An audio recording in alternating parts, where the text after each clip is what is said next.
Bienvenue sur SYD Engineering.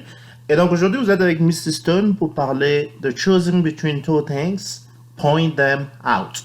Choosing between two things, point them out. Et donc dans cette vidéo, nous allons essayer de voir ensemble comment est-ce que nous pouvons donc solliciter l'autre, poser la question à l'autre, de pouvoir choisir entre deux choses ou choisir entre plusieurs choses, et même comment est-ce qu'on peut arriver à pointer certaines choses pour opérer son choix, pour dire que j'aimerais prendre ceci ou cela. Alors sans perdre de temps, nous devons savoir qu'en anglais, lorsque nous nous retrouvons devant une situation où nous avons soit le thé ou le café devant nous et on aimerait faire un choix, et donc comment on va faire? Et déjà, lorsqu'on veut poser la question à quelqu'un, qu'est-ce que tu préfères ou qu'est-ce que tu aimes entre le thé ou le café?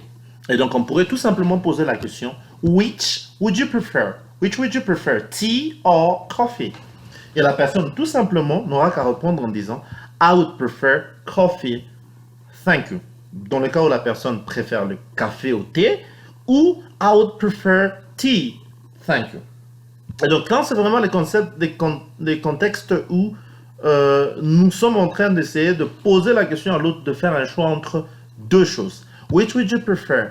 Wrestling or football? Which would you prefer?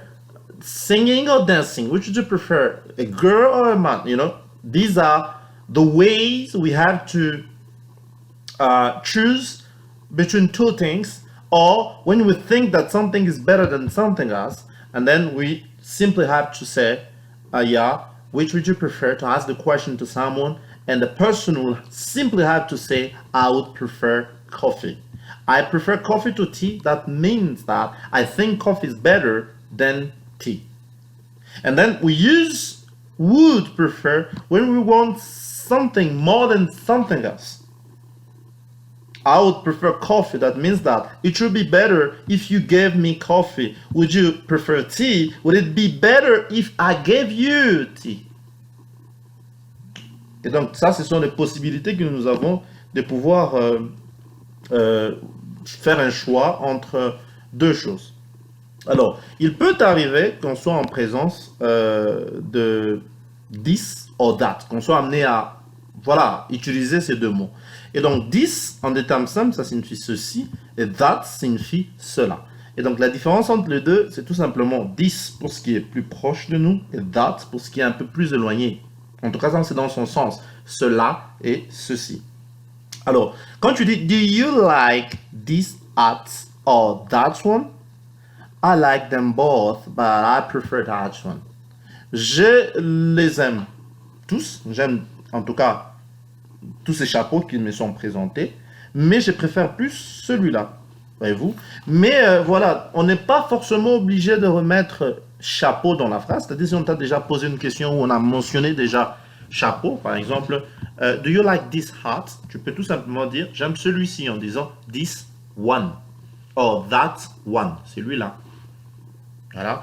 Et donc ici, lorsqu'on se retrouve dans les cas où chapeau est au pluriel, this change en these, et that change en those. Comme on peut le voir là, this hat, these hats, that hat, those hats. Alors, regardons un peu ces différentes phrases qu'on a là. Alors, on dit, now look at these examples. Which tie do you prefer? Quelle cravate préfères-tu? I like this one. J'aime celui-ci. Which trousers do you prefer? I like these. J'aime ce pantalon. Which hat do you prefer? I like that one. Which shoes do you prefer? I like those shoes. Or tout simplement, tu dis I like those. Comme j'étais en train de le dire, if the noun has already been mentioned, you don't need to repeat it. You can use this or that, and or simply these or those, it depends, without the noun, but you have to put one after this or that, or those or these.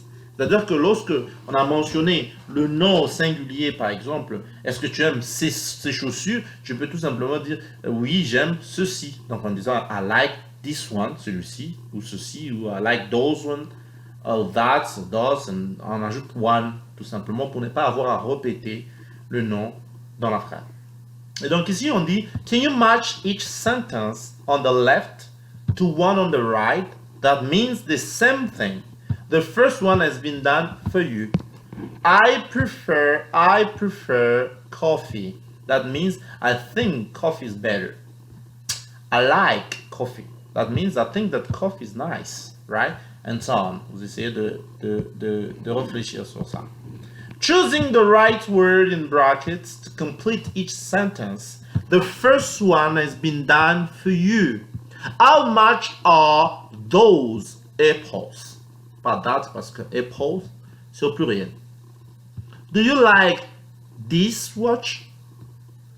Those people are from Bangladesh. I think these are too expensive. Would you like some more of this cake? I like this jumper, but I prefer that one. Shall we sit at this table? Those children are very nosy, aren't they? How much are these? Would you prefer this restaurant or that one? Conversation.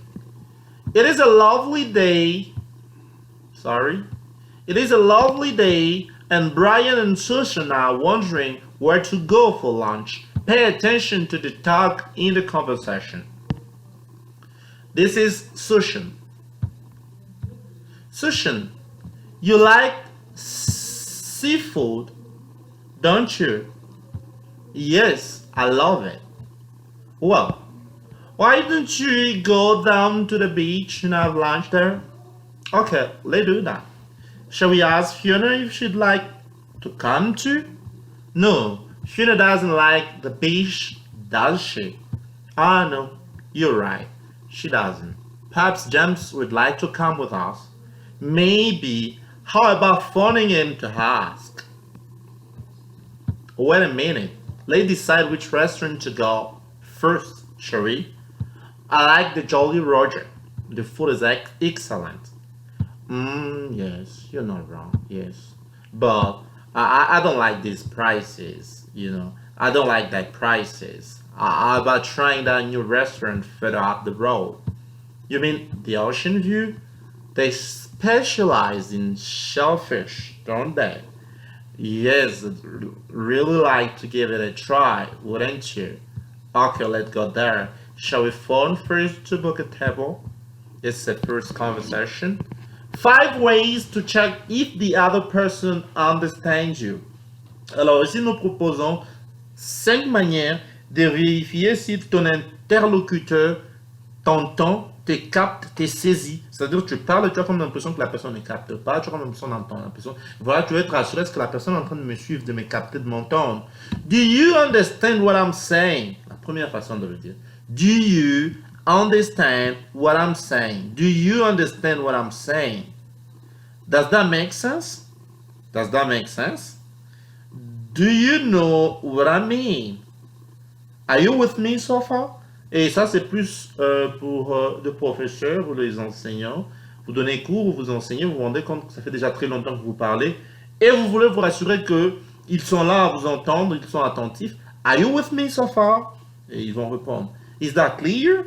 Often used after giving orders or expressing disapproval or another negative attitude. Donc, ici, c'est plus dans le sens où vous donnez, vous conseillez, vous êtes en train de parler, vous êtes en train de donner des ordres et vous vous rendre compte, vous assurez qu'on vous a saisi, ils ont compris. Is that clear? C'est dans ce contexte qu'on utilise ceci. Main clothing, color, tie, jacket, paint, button, cuff. Business suit, leader shoes.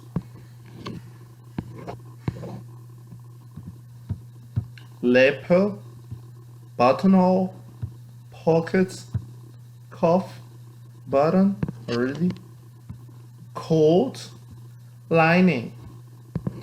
And we have here business suit,